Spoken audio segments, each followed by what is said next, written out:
You couldn't have told this shit to me 3 to 4 weeks ago? You gotta man up and make your own decision. I'm talking directly to him, and if he's watching this shit, I hope you understand. But you know you fucked the team, because we have a playoffs in 1 to 2 weeks. We're trying to go to fucking pro, and you fucked us. A brotherly move is you either make that decision right away, or you fucking don't. Freakazoid gets vocal over brother Cooper's departure to eUnited in future of Swole Patrol. Team currently sitting first in the MDL with a 15-1 record, now has their playoff prospect jeopardized due to the departure of Cooper. Now, even without Cooper in the starting lineup, the team is picking up some serious speed. IEM Chicago definitely one to watch out for. NRG take first over OpTic at CS Summit 3. The young team has been battling towards success, and the win at Summit marks a very important moment for the org. We'll also be touching on Ghost Gaming's experience at Summit with head coach James Macaulay and what's next for the North American group coming up. There's a whole lot of Counter-Strike happening right now in the Windy City. IEM Chicago is well underway, and we've already seen a mix of dominance and upsets moving into day 3. With EPICENTER winners Na'Vi eliminated early and likes of FaZe Clan getting back to winning ways, there's a lot to talk about at this event. We've got all that and more in the chamber on this episode of The Reload.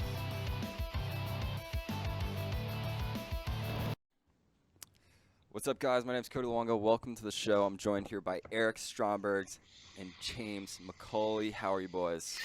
I'm feeling fantastic here. How about you, James? I'm good, baby. James. What's up, dog? How you doing? Just drinking Welcome my to the show. Timmies. We're here in Yeah, the Calgary, Hortons. Alberta. Recently There we go. legalized weed in Canada. What's Yeah, up? you having a bunch of those? You having a bunch of those? I'm hacking a lot of weeds in the garden. See that? What are you drinking? That keep intro is it cool, on. except that you fucked up the pronunciation of my last I name. It's know. Macaulay. Even I though we know, I just did. went over that. Well, So you know, let's let that be known. that was a pre. So this is why you have pre-record. to dry run strats multiple times. It's because of the human element, right? Dude, You have to expect that things just are not 100% efficiency in communication. It's We have early. to make the It's early, pathways James. in our brain. Make the pathways in Yep. our brain. All right, we got to I'm make popping these new flashes, pathways. and they're just so loose. Yep. It's just the loosest. Eric, Yeah, you want to know what's tight- beautiful is last night when we tight- were retaking inner on train, and we did Oh, I it love like a it. 2v4 Love without calming because we just knew. I know. We knew what each other were doing. I felt the energies in between us. I don't, at that level, you don't have to talk. You feel the vibrations. And it's all about vibrations. Well, we've done a lot, so we have really good chemistry, so that's all good. Yeah. Yeah. It just intertwines with each other. So, well, boys, thank you for joining me on the show. Definitely appreciate it. Whole bunch of talking points today. Obviously, Chicago here. See Freakazoid. We have a new eUnited lineup. Just a lot of things to go through. Where I wanted to start, though, is CS Summit 3 recap. We had NRG take it. Ghost, you guys were there. NRG is a team on the up and up right now. We see them in Chicago. They placed 3rd through 4th at New York, 3rd through 4th at Star Series, and they just take first at CS Summit, beating Ghost, Heroic, Big, and OpTic. There. Yeah, What's up? they're real. Yeah, this team is on the come up. Like, what's the deal with them? They just have like a super repeatable style. I'm sure Eric could gas them up. You know, he's banging that NRG hat. But whenever we play them, like, yeah, they have like a pretty mature style of CS. Like, I think their match day against LDLC is going to be interesting because if you watch it, I think it'll confirm that. I think you'll see that NRG are a team where, like, you know, the odds you would see on like a betting site are really good because they have this mature style. They don't lose games they shouldn't, you know, and they don't get like blown out ever. If you ever see them lose a map, it's like a close game. I don't think we've ever beat them, you know, without them getting double digits. And when we played them at CS Summit, like, it was literally a dogfight the whole time. I think every map went to either 30 rounds or more, and you know, like, they're just a sick team. So I expect good things from them in the future. I hope they don't change roster anytime soon. I think that would be a travesty. Yeah, I think Energy, they're definitely that young team. In the past, they said that they watched a lot of FaZe replays and demos and learned from them. And so they really picked up a fundamental, almost, as James says, very consistent style, very mature. And they're able to. I remember what tournament it was when they said that ups. after. I remember What that tournament was was the it? tournament they played FaZe literally in the Yes. first match of the tournament, and they fucking shafted them on cash like 16-8. right? And then Yeah. Ethan in his interview in the postgame, he's like, yeah, all of us have been watching a lot of phase demos recently, so we knew what they're gonna do. We felt comfortable and confident. It's funny how that happens. I think that's such a truth. Like our first match in EPL was against MIBR, and like we were all hyped up about it, right? So, I mean, being like the top dog, it's so hard to stay up there. And I think that's another thing that Energy has going for them is like people have known they're good for a while. So like the fact that they're still winning matches, even though people know they're good, shows that they have a good style because people are definitely downloading their demos. Like there's no question. Yeah, I think so too. You know, a top team like that, you got to have a big D and throw it out there. You have to have doing it. You have to have like maturity in how you play as well as the communications in game. Like if you don't have like the foundations down about how you communicate in game at a high level, like you're not going to be good from match to match, right? Like our team will do really well if we start out with a pistol win, right? Like every team feels like they do better if they do that. But I'm actually happy that at CS Summit we literally had zero momentum in almost all of the maps. And I think that's a really good thing for us to go through is because like if you want to be a top team, you have to be able to win matches not starting off on the right foot. Like you have to, because it's gonna happen against good teams. Yeah. You're gonna have to fucking fight point. tooth and nail. Well, you guys started. Switch. You guys started off on the back foot in that first game against Yeah, NRG, we were down right? 11-0. Yeah. And we had a lot of shit rounds that we should have won. Like there was a few 2v4s. There was a round where we mismanaged our time. Like, trust me, just thinking back, like on the specifics of the rounds, like is giving me dysphoric recall right now. Like I'm losing my appetite. That was definitely a pretty stellar comeback and one that was almost historic. It seemed like, I think I saw a stat somewhere that only 2% of games with that scoreline on that map had resulted in a win, right? So Yeah. I imagine, I guess my question for you, James, would be after that match right there, how was your team feeling? I imagine that, Pretty good. Facing that deficit, was it taxing or exhausting to the guys? No, because like we have, I mean, we play so much CS that it's like, it's not taxing, but it's trying, right? It'll test people, right? It tests the younger guys. Like, can you play the same? Can you play, like, stick to your guns and not force plays? Like, I think it's more of like a test rather than it is taxing. We actually probably should have 2-0'd them because we were up like 9-3 on Inferno on T side, which was the second map after winning the first map, and we just everyone started. Not everyone, but there was lapses of individual judgment, right? When you get so far ahead and you're like, all right, like get a little leeway here. And then soon enough, we lose the last 2 rounds at half. It's 6-9. They win pistol. It's 9-9. Get halls popped on the first round, even though we went over the fact that that's what they like to do if they win the pistol in preceding anti-ecos. And it's like, bro, like I literally said, like they literally always halls pop on their first gun round if they keep at least 3 or more guns on each of the anti-eco rounds, and they did it. And it's like now we're down 10-9, we have no economy, everyone on their team has like 7+K bank in the bank, and it's just like that's when it starts to get emo right there, is when we've had this past of should have 2-0ing in BO3s. Like we should have 2-0'd Navi at DreamHack Stockholm. We shot ourselves in the foot with mistakes. We should have 2-0'd Nip at DreamHack Stockholm, shot ourselves in the foot.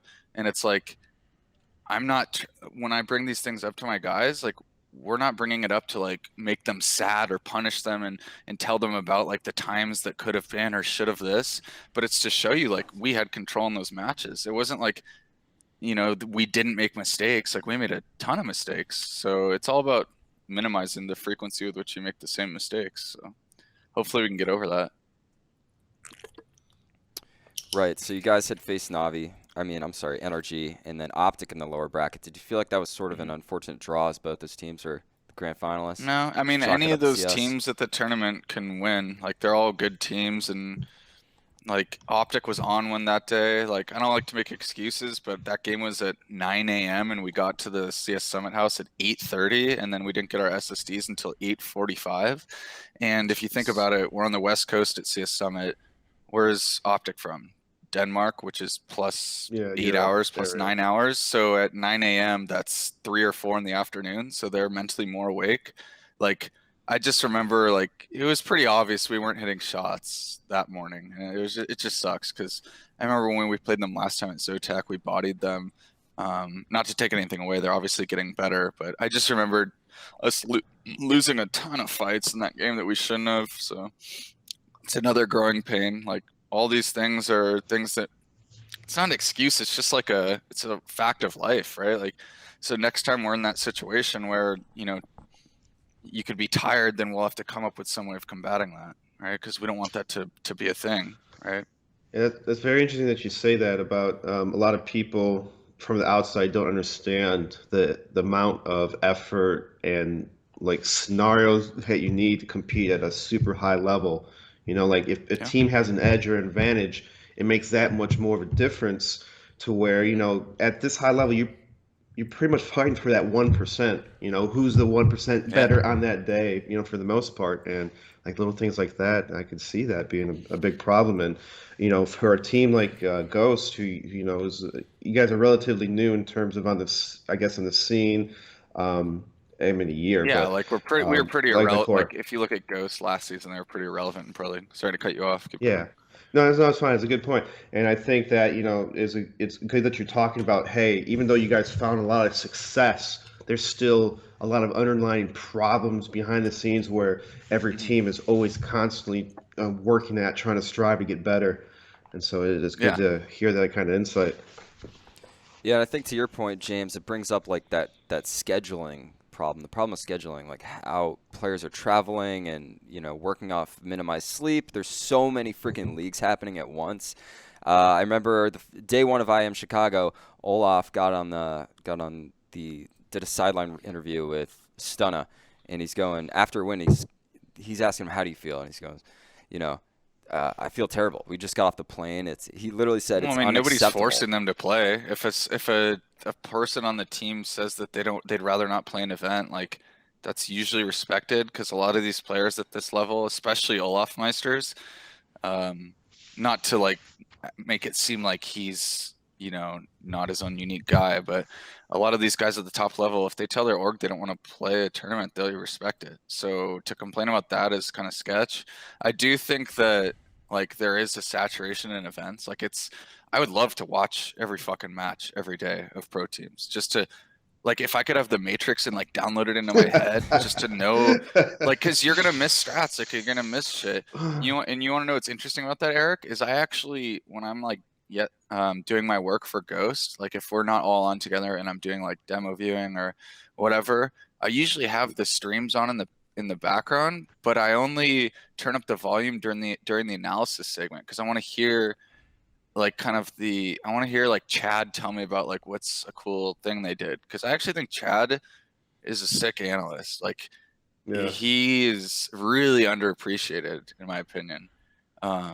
So for people out there who like watch a lot of CS matches, next time Chad is talking on the analysis desk, like, really pay attention. Like, he puts in a lot of effort. Like, I know he's not resting on his laurels in that job, and I actually use his analysis segments as a way of like streamlining what rounds I go back and look at. So every day there's like all the pro matches. I have an Excel spreadsheet where I just put a date in one of the columns, and then I write down which matches I want to like go sift through, because I can't do all of them. It's Yeah. impossible, literally. He's talking about Sponge, if Yeah, anyone like, doesn't there's know too many who hours them in is the day. fourth name basis. I mean, not enough hours in the day. Yeah, Chad. I wasn't trying to name drop. I just feel like it's kind of obvious who people Well, I mean, are it's talking good. about. It's good. I mean, he did a lot of awesome work, and shout him out in a positive light. Hey, man, name drop. That's cool. Yeah. If you go to destroy I mean, him, same way and with you. I feel like people don't appreciate your CS knowledge too. We were actually talking about this last night. That pisses me the fuck off. Like when I was a kid, how you're like a few years older than me, right? Like yeah, whatever, it yeah. doesn't matter. But back in the day when we were coming up, like, there was literally no such thing as a pug. Okay? There's no pickup games. The way that people did a 5v5 in some server was they bought their own server from like just went to the website and, yo, I want a 12-person server, a 10-person server, and put this config on it, like calleague.exe, and you scrim. And the way you got on a team was largely due to your age group, right? Like, it was not due to like individual merit. You know, it was largely due to age group. So Erik was kind of like, DeBears was kind of in that first guard of like, I was looking up to him. Like, I would go into his team's channel on MIRC and I would see DeBears and I'd be like, oh shit. Like, so like if people ever get a chance of seeing analysis, like Erik was on ECS last week, like this guy fucking knows his shit. And it actually feels kind of stupid for me to have to say that, because like I just happen to be in a position of being a coach on a pro team, but that doesn't mean I know anything more, right? Like, I just like learning about CS, and I thought it was really fun working with you on the analysis desk at Pro League. So Oh just yeah, want I to have give you a lots shout of out fun. too. And yeah, and as you said, that you put in a lot of hard work for your spots, so it's like it's not an easy job. You put in a lot of dedication. I know your work ethic. You're very, very hardworking person with notes, and you know, as we toot each other's horns for the next couple minutes. I'll toot your horn in I real really, life. I do really appreciate it. And thank you for the kind words. And I'm just too nice, man. People got too close to me. And so now they, like, oh, this guy's not a monster. This guy's a nice guy. But guess what? I am a fucking monster in the field. Yeah, the have virtual. you ever heard the saying is that nobody will remember your name unless they like want to have like benefit from you, fear you, or want to fuck you. Like that's a funny thing. So if you're too nice, you better hope people want to fuck you or need something from you, because they're definitely not going to fear you. That's a very good point. I like that psychology move. So before moving on from Ghosts, I just want to ask you guys, James, you guys are playing in DreamHack Atlanta next weekend. How are you guys feeling going into that tournament? Do you think this is something we're just using it to keep getting better. Like, I don't mean to keep giving long-winded answers, but it's like not every tournament not every tournament is like the end of the road, right? Like, I see too many of these teams like putting all this pressure on themselves of like wanting to like be fucking sick immediately, and then they get into this fucking psychological loop where it's like, oh, we should have done better, sorry to the fans and all that. And it's like, as long as you could take losses and channel the energy from the loss in the right direction, that's a good thing, right? Like, obviously ESL Pro League Finals in Odense is our bigger goal. That's in the beginning of December. DreamHack Atlanta is next week, so that's like 3 weeks before, or 3.5 weeks before Pro League Finals. Pro League Finals is a bigger prize pot, better teams. Not to say that we're better than any team in Atlanta. It's just on paper, Pro League will have better teams, right? Like, everyone in Atlanta is going to be competitive. Like, anytime you play a LAN match, even if it's against non-pros, everyone's grimy as shit in LAN, right? Like, everyone makes the most out of every play, even if you play open players, right? Like, so LAN matches are always fun, and I think we're going to use it as like a stepping stone of like, really trying to solidify our style of play and make our style of play really repeatable, because we've only been a 5 for literally since the week before Pro League started. We signed Neptune less than 7 days before Pro League. And I remember before Pro League started this year, or this season, people in Mumble were feeling super emo about our chances during the season, because we were trying people out 2 weeks before the season. And we were trying people out. You're not using your tactics in scrims, and you're just getting your ass handed you in scrims. And it was rough, dude. So like, we were just like, yo, like, if we lose more time, like another day of trying people out, then every day lost is fucking worth its weight in gold, because we need to start actually getting shit together, right? Like, as we were trying out Neptune, we didn't have any strats with him. We were just playing fucking default-based CS because we wanted to see how he calmed and all this stuff. So we're a really young team if you think about it. But yeah, definitely. we have guys like Josh and I who are really big on preparation and just super type A people who will annoy the shit out of you until we get the best out of you. So I think that's kind of like, I think that's pretty good. Yeah. I think that's really good for the team, and in general, a good game plan for team atmosphere. You have to really just peg down what's wrong, fix it, it's like forging a sword. You're just hitting all the little kinks out. You straighten out the team and just refining a lot of those plays and positionings. And yeah, that's a pretty good insight. I like that. Right. So you're more or less playing the long game with Ghost then, right? I You're in it for the long mean, run. to a certain degree, right? The Hmm. coaching positions are not forever. They're not guaranteed. They're based off of performance. So it's not like we're completely sacrificing all short-term results. Like I want to keep my job, that would suck. I like using CS as a way to fucking put wine and cheese on the table. I'd rather do that than something else. So, there's like this weird balancing act to the point where we'll be inventing gimmicky plays rather than really solidifying how we play the fun, like a default type round. So it's kind of biting us in the ass a little bit that like we have these pressures in the short term to do well. But the fact that we're aware of that being a concept is a good thing, right? So at least we're aware of what we need to work on. Right on. Well, moving on, we have a new eUnited roster, right? We have FNS join the mix, and they had just signed over Cooper from Swole Patrol. And I don't want to really touch on this specific point from like this like TMZ perspective, right? But obviously Freakazoid had that blow up. You saw it in the intro. He's very vocal. I know that's not a blow up, man. That's real shit. Yeah. I fucking love Ryan for that, dude. That is not a blow up. That's real. Like, Right. if somebody leaves your team, like, are you fucking kidding me? And not even that, but Cooper is a sick player, so to lose a sick player fucking sucks, right? Like, I respect Ryan more than almost anyone in this industry because, yeah, he wears his heart on his sleeve, but he's like a good person on top of that. Like, I don't know. I'm always happy to see him at LAN, and like that clip almost like brought a tear to my eye because, bro, the people who are trying to make it in Pro League put so much fucking time into this game.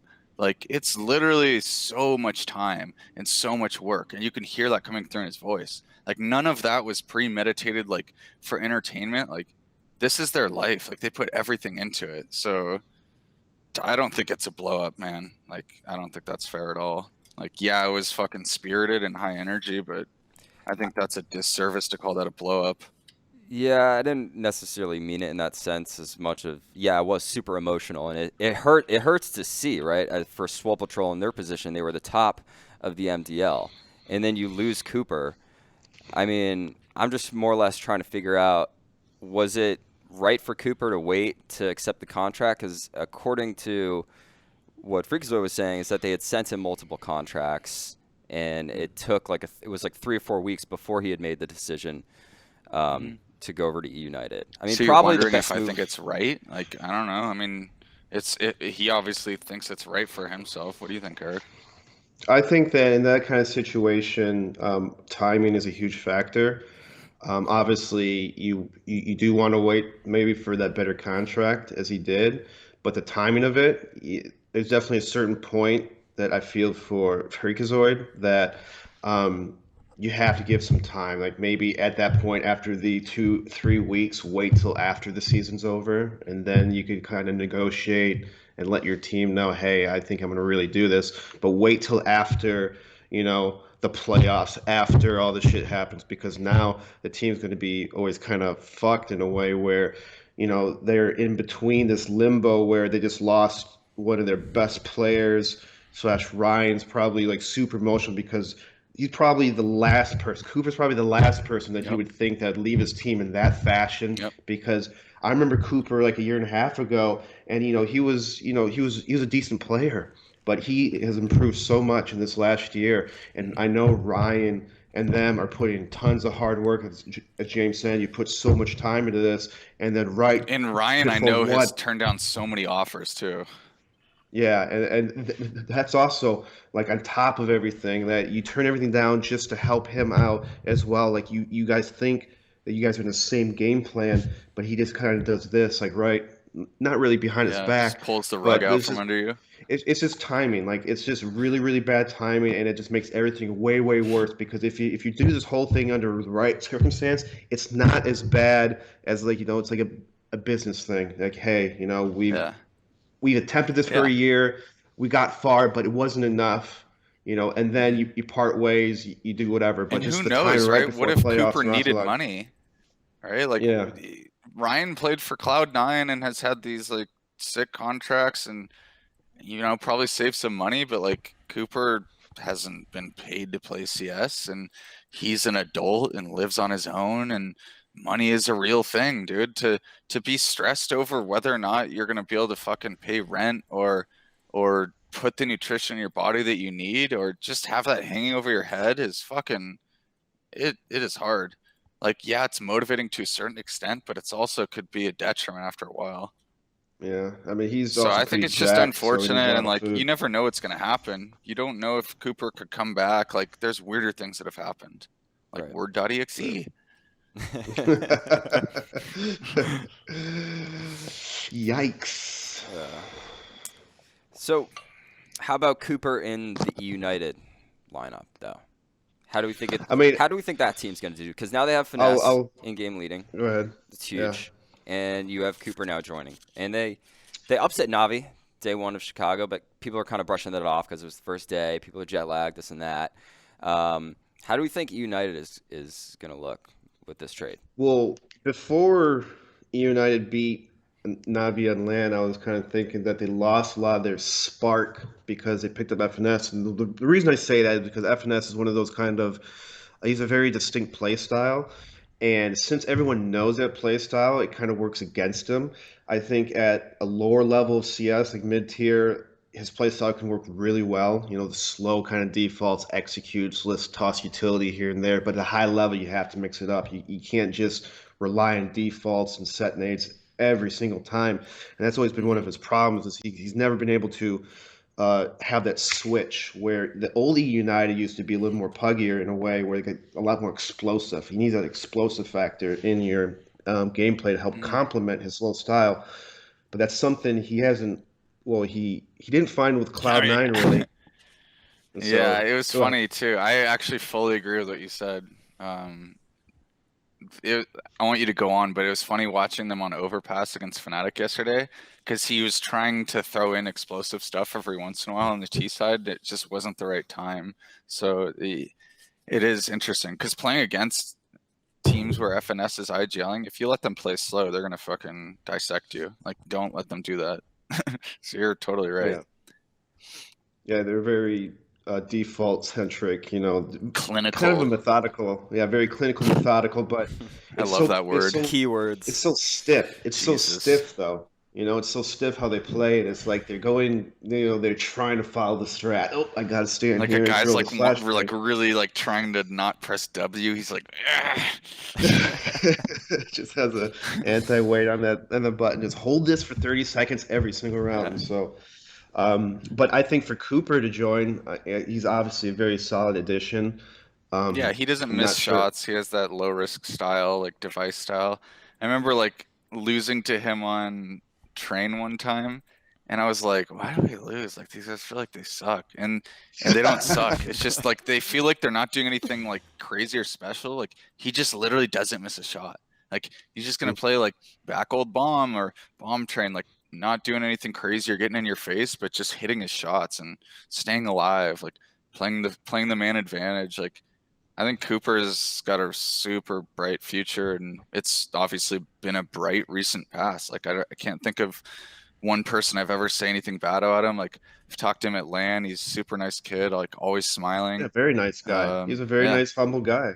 I like Cooper, and those, as James was saying, those players are really annoying to play against because it feels like you have to do so much more to overrun him. As you said, he's a kind of a device style of play. So he probably plays random spots. He plays conservative. He'll hold an angle, fall back, hold an angle, fall back, hold an angle, fall back, and it's a very challenging, taxing, like mental game where like you're kind of scared of his ult. He's going to be here, so you're tiptoeing a lot and doing a lot of very cautious kind of strats. And so I think he'll bring a good dynamic to eUnited in terms of just solid fragging power. Consistent, solid fragging power. Agreed. Definitely a good addition for eUnited, no doubt. It's funny though, like who are they actually gonna cut now, right? Well, 'Cause that's they were the playing pretty well at LAN. yeah. They're saying And everyone's playing whoever so plays good. worst Isn't that what Moose said in his interview yesterday? He's like, whoever does the Whoever worst. It's like, plays it, that's terrible. what? That's terrible. Well, that's But what they're it's like saying. that's not even something that's real. Like how?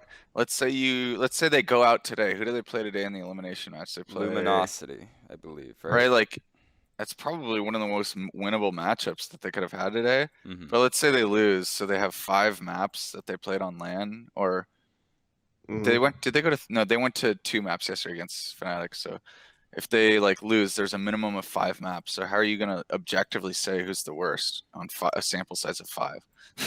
It's like, all right. Yeah, Good and luck with what's kind of sad about that is people a lot of times, well, as from our point of view, looks at the the kills, the plus minus kind of ratio. Obviously, if you're on a team, there's more internal factors to kind of consider here. So when they say whoever does the worst, it's kind of like what is it like? Are these guys all good friends? Is the personality awesome for that? For that thing that happened, because it's just a weird thing. Whoever does worst will just get cut. And it's like, I don't know. I've never heard that before, so I don't even know what to expect out of this situation. Yeah. Very weird. Let's go ahead and look at the bracket for IEM Chicago. If we can go ahead and pull that up right now, we can see some of the games. Unfortunately, like by the time people are watching this, it might be. Oh, geez. Can we lose the bug so we can see the full thing? There we go. Well, I think the first match starts in like just under 2 hours, like an hour 45. I think there's Astralis. No, it's Luminosity eUnited is the first match. There's 2 matches playing at once though, and then the other one is Big and somebody else. I remember that one was going to be a good one. So this has been a pretty. Big I think it's been a fun tournament to watch so far, big right? mouse force. Yeah, no, this. We lost Navi off the bat. MIBR's out. Renegades, although their coach was absent from the tournament due to visa issues, which just needs to stop happening, really. And then MVP PK and North out of the tournament already.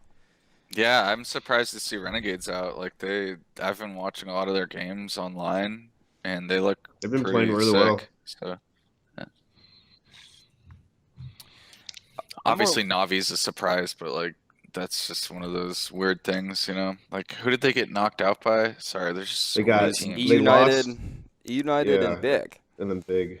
Oh yeah, Big. I mean, playing a BO3 against Big is always going to be rough because they're so good on a bunch of different maps.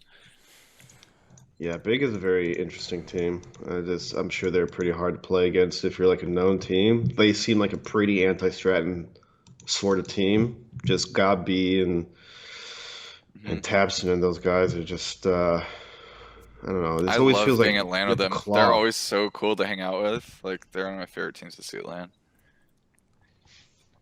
I never hung out with him actually in all these years.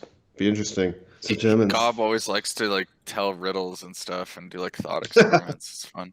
That's pretty cool. I like that. Yeah. I'm kind of interested to see Liquid play against Fnatic, right? Fnatic, you have a new roster as well. Liquid been together for a while now, obviously, but they're trying to get into form, right? They always feel like they're so close to winning an event, but just choke on the stage. So I think the Fnatic Liquid matchup will be good. Is that one being played today? Do you know that for sure? Probably.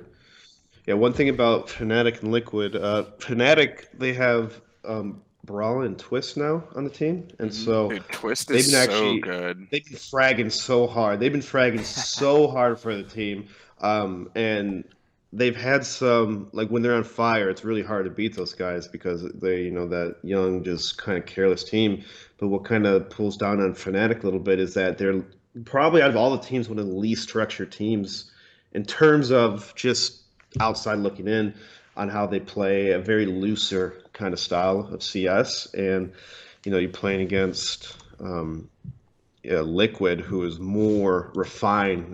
Like if you want a good variety of strats, watch a Liquid demo. They have lots of mix-ups and change-ups. And as you said before, they do really bad when they're about to play for the championship, and that's obviously more of a mental game than anything else because they have a plethora of strats. They've been playing with the same lineup for a long time now, So you kind of think, hey, what's that next step? What's the next step for Liquid to evolve? And that's what they've been trying to find for this last literally year and a half, almost, it seems like. Yeah, I mean, I just think that it's shitty that when they're really strong, Astralis is a fucking juggernaut. Because Yeah. look, to use the word, I don't mean to jam you up, Cody, but to use the word choke is, it just sucks because I don't think they've actually choked. I just think they always get to finals and not win. I don't think there's been, like the old Liquid where, on Dust 2 against NIP, they have like a 9-round lead and are on match point. Like they have 15, they're up 15-6 and then up losing, or the one on Mirage that everyone remembers. But I don't think they've been choking. I just think, like there's other gnarly teams. Like everyone's going hard. It's hard to win a match. Nobody's going to give you a match. And you can't just show up in the server and expect to win because you're Liquid, right? Right. So I don't think they're choking. I just think the competitive atmosphere is thick. That's all it is. It's getting to them a bit. And trust me, like scrimming against them is a whole ordeal. Like I purposely never book scrims against them in the morning because I don't want our team to be emo for the rest of the day because they fucking jack you in scrims. Like they're so good. So then, I guess a follow-up question would be, what does Liquid need to do to be able to finish these tournaments? Get first. You just need to do it, right? Like most of the time it's against Astralis, and at some point, they're gonna cross that finish line, right? At some point it's gonna happen, right? Like you just have to stick with it and just do your best. There's literally nothing else you can control for. It's not like, oh, we need to like get a better map pool. It's like, no, you need to be solid on your fundamentals and play the mid rounds correctly, right? Mm-hmm. Like that's literally what it comes down to at this point. Actually, that's a pretty solid point that they just have to win one, I think, for him to get that, in the flow of things. If you win, if you come to a big tournament and you win, that could kind of give you the momentum and confidence to keep winning more tournaments, even though, to kind of point it in James's words is that they're doing everything right, but they're just not winning the big tournament, or the big match in the tournament, and maybe they just have to do it once, and then after that they'll be fine. It's the pressure of doing it once. They just keep slipping or tripping up or like whatever happened, they're not showing up. They just have to win one, and I think that might open them up a little bit be hit that potential that they're capable of. Yeah, I agree with that. So something though, like to allude to Cody's point, I do think there is something, right? Like let's say that, they go another year without winning a big tournament. Like at some point you have to ask yourself, like, do we need to do something? Right? Like it's kind of hard. Yeah, we're getting second all the time. We're chilling. Like, let's just keep going, boys. Like it's probably not that simple when you have that team discussion with them, right? Like after traveling, like being on the road for multiple weeks, and everyone has those weak points in time when they're like just kind of down about things. And I just wonder how those conversations go, because it's just the amount of matches you play and the amount of energy you put in each day to be the best. Like it's fucking draining. So I hope for their sake that they do start winning soon before it gets too late. So maybe they need some beta blockers. Yeah, block the adrenaline. Don't get the nervous jitters on land. Is that what it is? It blocks adrenaline?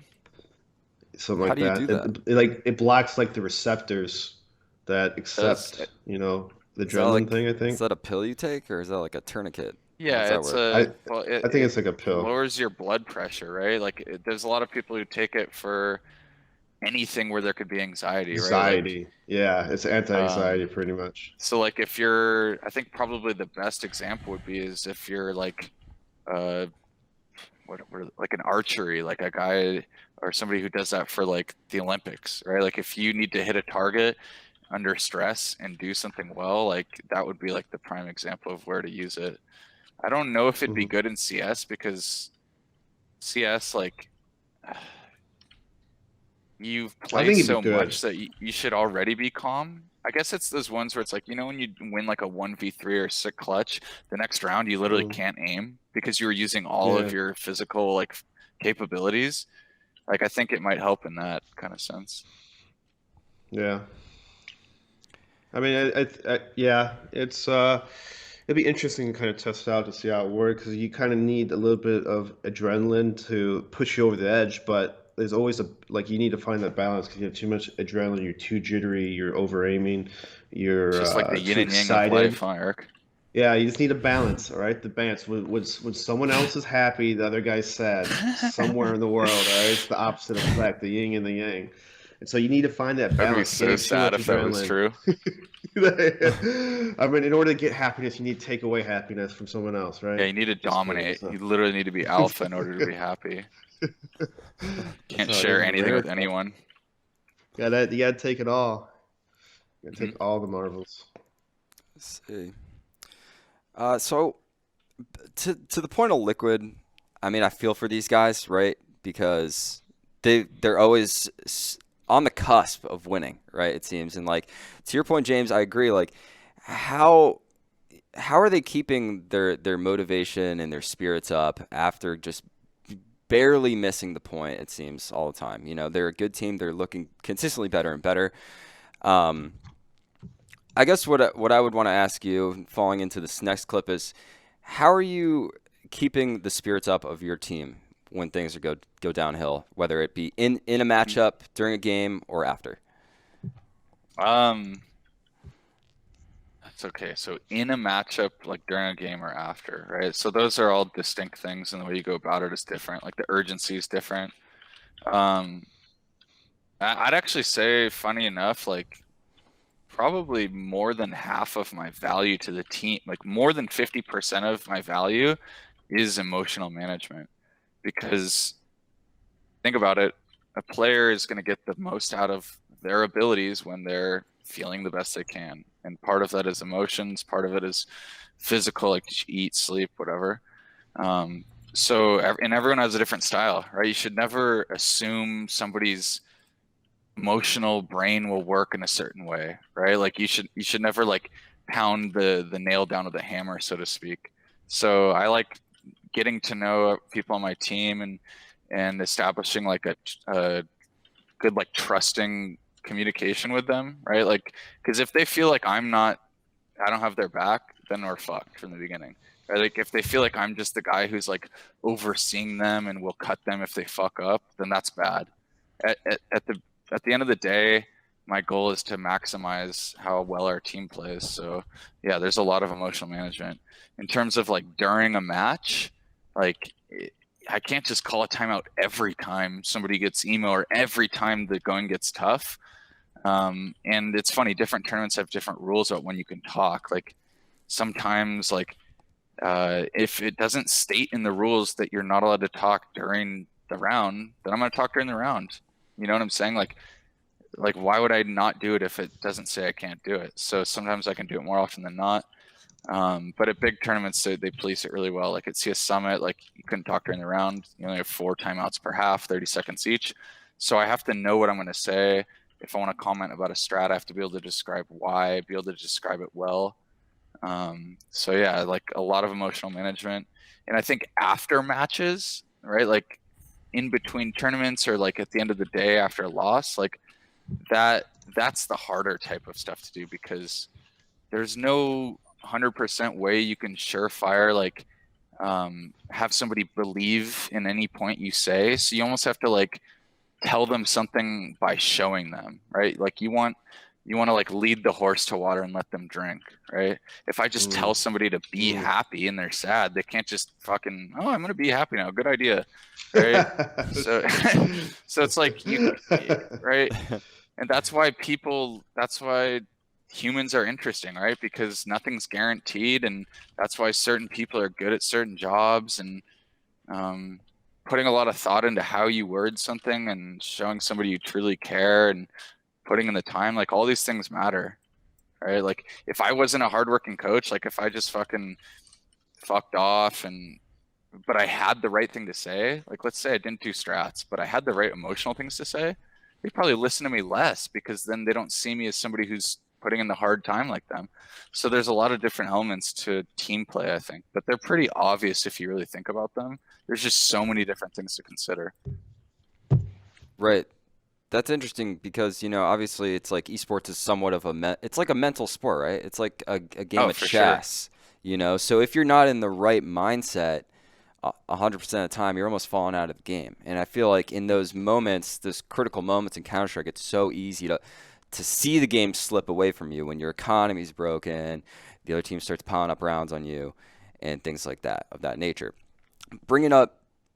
Leading to this next point, though, I want to bring up this clip from Yanko, MIBR's Yanko, at IEM Chicago and see what his secret sauce was. Let's give this a look right now.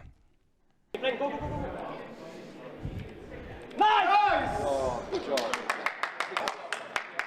Nice.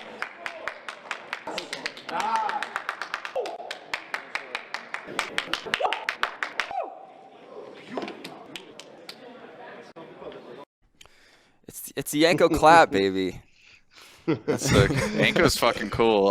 The first time I ever got to talk to him was at Zotac in Hong Kong. He's a really nice guy. I was hanging out with him. I'd be out there.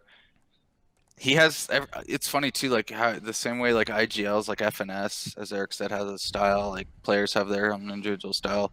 Coaches have a style and how they do it. Like he has his style, and he wasn't like too revealing, but some of the stuff he said illuminated at least what I thought might be important in his brain. So I'm always like keeping my ears open to see if I can take an approach somebody else has. So. Right. Learn from others. Wise man. Very wise man. Yeah, take. Take their happiness. I like that energy. You know what I mean? Legend has it. He's still clapping to this day. It's going on right now. Yeah. I mean, I don't know. They're out of the tournament, so I don't know what he's clapping about. Yeah. Ouch. Yikes. Yeah, I think that's pretty much all the major points that I wanted to touch on. I think lastly, I want to talk about the Astralis and FaZe Clan matchup. Astralis is like the #1 biggest roadblock in any team's path right now. I mean, they didn't win Blast, right? Like this is true. Earlier this week, but those are BO1s. So I think that's the biggest point. Like I haven't heard anyone make that point about why they didn't win. But I wasn't prepared that to do is it. the #1 style of tournament or format in which will not lead to Astralis winning, as if it's BO1s, right? Because then it's kind of easier to like get a win against them. Whereas a BO3, it's like cooking a full course meal. Like it's a little more of an undertaking. Yeah, that's actually a good point because I could see Astralis losing in best of ones, but in best of threes, like their map pool is so deep. And they're so good. Like you can go to the HLTV, just look at their stats. They have like an 80% win rate on like 3 or 4 maps. It's ridiculous. Like how can you compete against that? And I don't think they've even been. I think they've been beaten on Nuke once this entire year. So it's like unbelievable on how good they are on so many maps. And so it's so hard to snipe these people in best of threes when they can literally pick their map. They have like 4 maps to easily pick from that. They're considered one of the best in the world, and so it's very difficult to even like prepare for a team like that because they're so good. You look at FaZe, they're a pretty solid team, and when Guardian is on, he's one of the best players in the world, hands down. Like that guy does not miss when he's on fire. He's so good.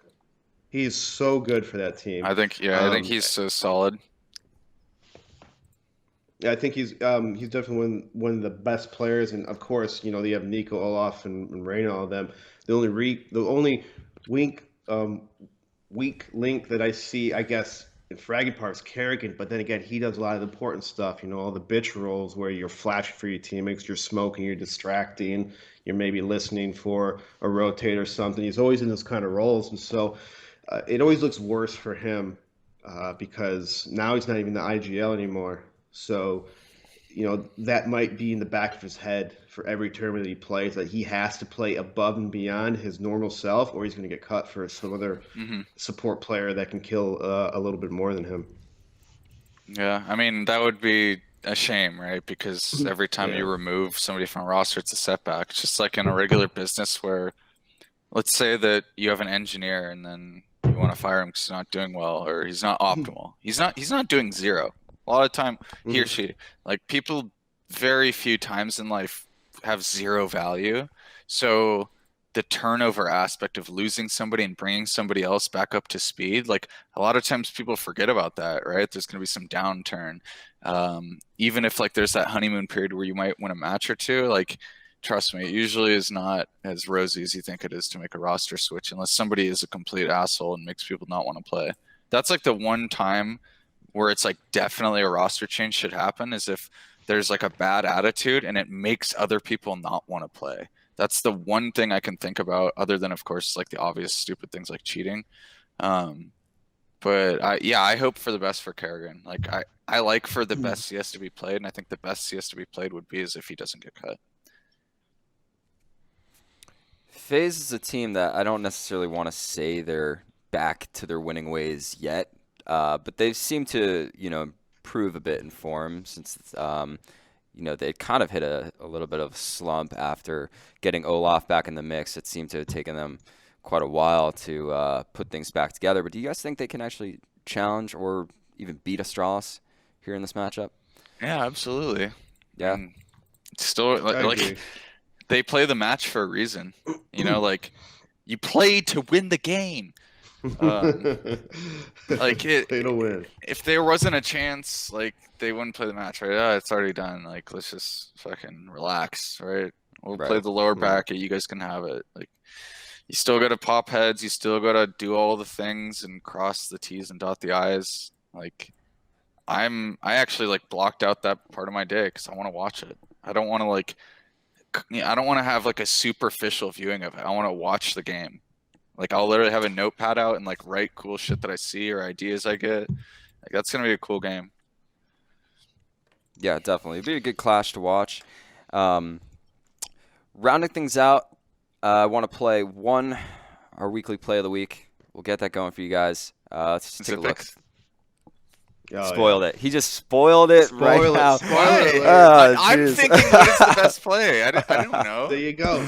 So just roll it. Roll it. Tries to work back inside of the lobby. 25 HP only to work with.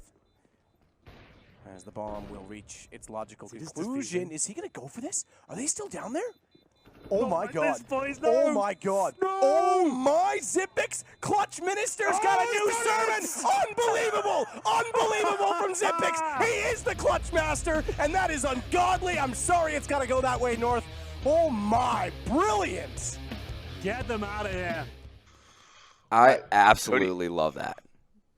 Can you find Cadian's POV where he gets the mouse jump in Mini when he shoots at him? He gets like so many things had to fuck up for this to happen.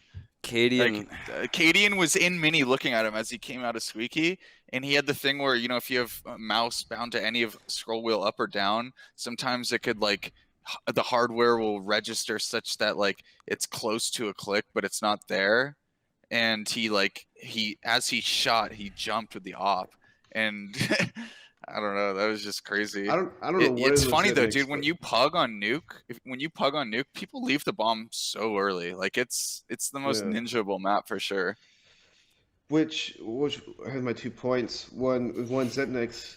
I've seen. This week alone, he had like so many ridiculous the situations that he's won, even online. But he has to be one of the luckiest players. He's really good, but as you said, Cadian jump hopping with a shot, a 5-on-1, and no one stays with the bomb. Like you could just be towards ramp and only do like 10 HP. It doesn't make any sense to me how anyone would leave a bomb in a professional match like that. Not one person like, okay, I'll save the bomb. I'll cover it. Like people don't even do that in open that often, but it happened in a pro match, so it's weird on how Zipness can make people do the dumbest shit possible. Like you see more 1-on-5, 2-on-5 situations, it's like, what? He's just running around and no one peeks him. No one peeks him. It's like no one peeks him, and they all just die one by one. Do you know what almost every? That's like I don't get it. Do you know what I love about him too? Is like how he's never in the discussion for one of the best players in the world. Yeah. Like I fucking hate how. Like everyone's measurement of who's the best is like how like cool somebody's kills look. Like you know what I'm saying? Like this is just like weird like subjective definition about what's good. I don't know. I just part of the cynical part of me like hate. Yeah, the cynical part of me like hates how stupidly people judge how good players are. Like, people think Josh Steele on my team doesn't have good aim. Like, yeah, his aim doesn't look like buttery and crisp like some players, but it also, like, unless you can measure like the difference in time between when I notice where an opponent is and how fast it takes for me to kill them, which is not a measurement that's going to happen anytime soon, because defining the time at which I notice where they are is really hard. Because like if you have good in-game knowledge, you could predict where people are going to be based on rotations, right? So you know, this whole discussion on who's the best is the most non-interesting conversation I've ever fucking heard. So if anyone ever asks me like who the best player is and why, like, I'm just gonna be like, dude, just next question. Like, you're fucking dumb. Not even worth talking about. I'm kind of. It is. I really think it's stupid. Like, it's a fruitless conversation. Like, straight up. Change my view. No, it's a pretty good point. I mean, it's a team game. People always like comparing, you know, this year it's simple, last year it's Cold Zero. It's a team game, and you notice that Cold Zero isn't as formed as it was last year. Why? Because they changed their team up. Taco's not literally holding his hand for every fucking kill. Right. And so that is huge such a good point. Such a good point, man. The fact that like I actually stopped reading Reddit. I used to read so much Reddit, and I like reading the CS:GO Reddit, but like once you just start to see like the fact that people actually think Taco's bad, like it wasn't even a meme. People would like actually think he's bad, and it's just like, oh no, you know so little about anything. Like, just stop typing. That's actually a really good point, Erik. He's a big opener. He makes space. They broke Cobble T-side. The fact that he could fucking default a lone B. Like, he would literally default a lone B. They would send 4 towards A, and he'd make it seem like there was fucking 2 or 3 B.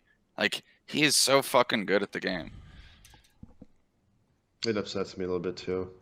Yeah. Taco's a nice guy as well, seems like. And he is. He gets so much shit. Like, if I was him, I can't even read comments on a lot of my own videos and shit. And like, I'd like to talk to him about like the evolution of how he's dealt with that shit in his mind, because I'm sure, like, if you were just to ask him, like, oh, how do you deal with all the haters? He probably has, like, a nice, like, canned comment to say. But I'm sure it's been a fucking evolution. Like, when it began, it probably hurt a lot, and he's probably learned a lot. And I'd like to pick his brain about that.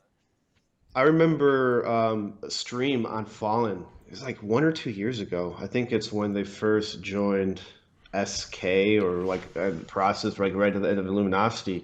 Taco was drunk on Fallen's stream, and he was like, you could tell the pressure was getting to him. He's like, I have to do so many things, I have to learn I have to make new things all the time, you know. He's like, he just looks like he's so stressed out, trying to reinvent himself or try to improve himself after every match. And so it's crazy, you know, how much pressure some of these people have, and for him to, you know, always adapt, always get better, to always still stay relevant at the top scene.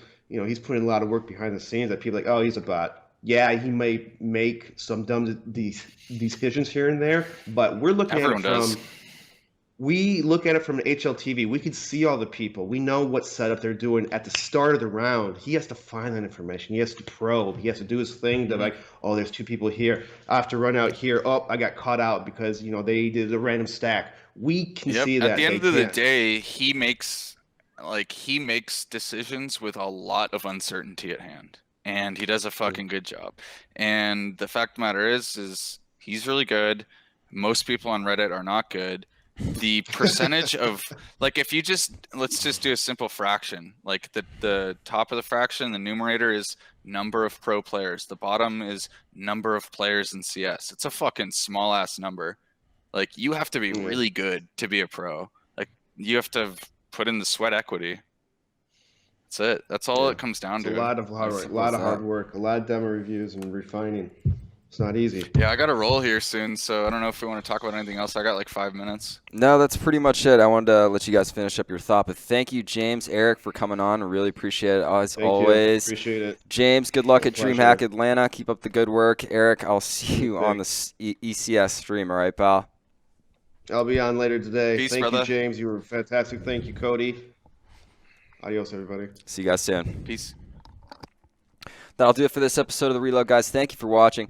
As always, huge shout out to James of Ghost Gaming and always Bears for coming on the show, talking some CS with us. We have an interesting, super hype IEM Chicago tournament going on right now. And to polish it off, we'll be there at the actually, tomorrow we'll be in Chicago trying to cover as much CS as we can. So follow us on Twitter at The Reload FM. We're going to try to bring you as much exclusive behind-the-scene content, maybe talk to some players, coaches, whatever we can, and just bring it to life. So definitely give us a follow on Twitter, and we will see you next week. Thank you very much, guys.